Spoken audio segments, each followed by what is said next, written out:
ধান বিক্রি করে সরকারের থেকে কুইন্টাল প্রতি 2320 টাকা করে পাচ্ছেন কৃষকরা। বিনিময়ে দিতে হচ্ছে প্রায় 3 কেজি করে অতিরিক্ত ধান বা ধলতা। লক্ষ্মী লাভের আশায় গিয়ে উল্টে ক্ষতির মুখে বসিরহাটের গন্ধপুর এলাকার ধান চাষিরা। আবেদন, এই বাড়তি ধান দিতে না হলে হয়তো কিছুটা লাভের মুখ দেখতে পেতেন তারা। আমাদের একটা আবেদন আছে সরকারের কাছে, এই যে 2 কিলো আমরা এক্সট্রা দিচ্ছি, এটা যদি না নেয় সরকার তাহলে আমাদের আরও একটু উপকার হয়। হ্যাঁ, প্রচুর ধান এক্সট্রা চলে যাচ্ছে। 2 কেজি বাড়তি দিতে হয় কুইন্টালে। দিতে হবে, চিটি বসি থাকে যার জন্য। কুইন্টালে বলতে আমাদের ধান একটু খারাপ বার হলে একটু কাটছে, আর যেটা একটু ভালো যেটা হচ্ছে সেটা অত কাটছে না। ওই 1-2 কিলো এরকম কাটছে।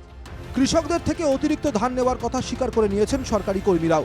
সরকারি কর্মীদের দাবি, ঝাড়াই বাছাইয়ে যে ধান বাদ যায় তার ঘাটতি মেটাতেই কৃষকদের থেকে অতিরিক্ত ধান নেওয়া হয়। কুইন্টাল বলতে 2320 টাকা রেট যাচ্ছে।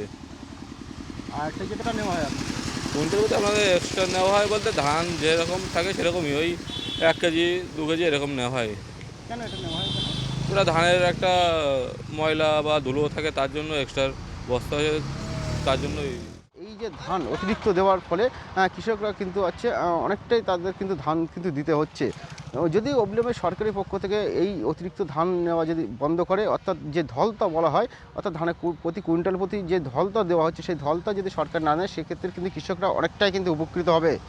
বসিরহাট থেকে সঞ্জীব সরকার, NKTV বাংলা।